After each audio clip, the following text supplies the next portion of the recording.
Meu nome é Túlio Czerny. Eu sou o Nicolas Bartolo. E hoje nós vamos fazer perguntas para esse cara. E se elas não aprenderem a viver dessa forma, o que elas vão perder, o que elas vão deixar de viver, o que elas vão deixar de fazer?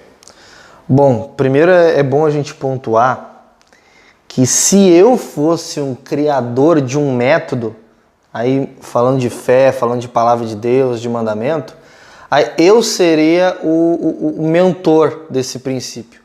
Mas como é Deus que criou os princípios, que deu os mandamentos, Ele é o cabeça e Ele que mandou. O princípio vem dele. Então, se Ele mandou, o que é mandar? Ele mandou, tem que fazer. Ele não disse, se tu tiver afim, faça. Ele disse, ide, prega o evangelho, batize, faça discípulos de todas as nações, expulse demônios, cure os enfermos. Ele mandou. Aí a gente vê Paulo falando em 1 Coríntios capítulo 12, verso 1, eu quero que todos vós sejam conhecedores dos dons espirituais. Em outra tradução ele vai dizer, não quero que nenhum de vocês seja ignorante acerca dos dons espirituais. Ou seja, além de ser uma ordem que Deus deu, vai e faz, ou seja, se tu não cumprir a ordem, tu já está desobedecendo. Óbvio. Tu pode ser julgado, tu pode ser até disciplinado por Deus em função disso. A outra coisa é Paulo ter um desejo de que todos conheçam os dons para que todos vivam sobre isso. Para que todos obedeçam e não sejam julgados. Porque a Bíblia diz... não é só saber, é não, obedecer também. Isso, porque tem a prática. Porque olha só, a Bíblia diz que todos nós seremos julgados por tudo aquilo que fizemos de bom e de ruim. Tá, mas tá falando que eu não vou ser salvo se eu não fizer? Não estou dizendo isso. Sim. O que a Bíblia diz? Que se você pode fazer o bem e não faz, comete pecado. Isso, está pecando. Então, se comete pecado, então assim, isso vai comprometer a salvação da pessoa. A salvação é mediante a fé em Jesus, tá? Salvação é pela graça mediante a fé, não é por obras. As obras para te agradar a Deus. Então veja bem, é por amor. Então, o que a pessoa precisa entender? O juízo, para quem já é salvo, é por causa do galardão. Então, tu fez, servo bom e fiel. Não fez, eu tinha preparado isso, mas... Ou seja, tu deixou de ganhar um presente, digamos assim. O galardão seria um presente, seria uma recompensa. Isso, porque todos nós somos chamados por um propósito.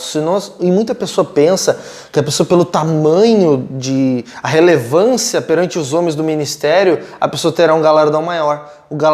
O tamanho do galardão é por fidelidade. O mesmo cara que escreve aqueles livros de escatologia deste tamanho, ele sendo fiel em tudo, ele vai receber o mesmo galardão do que a irmãzinha do círculo de oração que não sabe ler a Bíblia, que é analfabeta, mas que é fiel no que Deus deu para ela. Então é por questão de fidelidade ao que Deus deu, não infidelidade em comparação aos outros irmãos. Né? Muita pessoa pensa que, não, eu prego para 100 pessoas na minha congregação, eu prego para 1000, meu galardão é maior. Não. Então a pessoa precisa entender que Deus deu mandamentos para cumprir, e ela será julgada no dia do juízo. Hoje, a Bíblia diz que o Senhor Jesus é o nosso advogado fiel. No juízo, aquele que nos defende hoje vai nos julgar naquele grande dia. Porque a pessoa teve a oportunidade de fazer e não fez, ela foi omissa. Então ela está pecando por omissão. Omissão, procrastinação, preguiça espiritual. E outra coisa que é muito complicada. Eu até falei nisso uns tempos atrás, num vídeo, que lembra daquele período intertestamentário entre Malaquias e a vinda de Jesus, que vinha os zelotes, aqueles caras que eram chamados rebeldes, eles eram chamados de rebeldes, mas eles se autoproclamavam salvadores do povo, aí eles falavam contra o sistema religioso, aí promoviam rebeliões contra o governo de Roma e os outros governos anteriores. Aqueles caras estavam tentando roubar a glória de Deus. Por quê? O Messias demorou, vamos fazer do nosso jeito. E o que acontece na vida de muita gente hoje? Curar os enfermos? Ai, cara, vamos fazer desse jeitinho aqui. Eu quero fazer, mas do meu jeito. Isso é querer roubar a glória de Deus. Mas por que as pessoas agem desse jeito? Porque elas não têm fé, ou porque elas são preguiçosas, ou por tudo, mais alguma coisa também? Cara, o motivo maior é a falta de fé. Porque se você não crê, você não vai fazer. Esses sinais seguirão os que crerem. O sinal não vai seguir aquele que não crê. Então veja bem, isso é Jesus falando em Marcos 16. Agora, tem uma mistura da cegueira, tem uma mistura da preguiça, da procrastinação. A vergonha, talvez? A vergonha também, mas a vergonha é uma questão mais de inferioridade. Aí já é algo que a gente aborda num modo quando a gente fala de identidade, onde isso é curado, é desatado na vida da pessoa. Sim, porque às vezes a pessoa, na verdade, o grande medo dela, minha opinião, tá? Me corrija se eu estiver errado, é que às vezes a pessoa não é a questão da vergonha de não curar, é a vergonha perante as outras pessoas por não ter te demonstrado. Isso, cara. Porque ela demonstrou que não tem fé em Jesus, que Jesus pode curar aquela pessoa que está com um problema de, sei lá, de não andar. Aí entra a falta de conhecimento, porque a fé tem que ser do enfermo. Jesus chegou num vilarejo, não pôde fazer muitas maravilhas por causa da incredulidade deles. Se Jesus não pôde, Deus, em sua soberania, escolheu a fé para curar. Poder tem, mas ele escolheu aquele jeito, pela fé. Claro. Entendeu? Então, por causa da fé, ou seja, ele orou pelas pessoas. E não aconteceu. Sim. Igual aconteceu em um outro cara, com uma outra situação, que ele impôs as mãos no cego e o cara não teve fé suficiente para que o milagre fosse instantâneo. E aí ficou aquele das árvores que andavam, que ele via com árvores. O que você vê? Vejo como árvores e tal.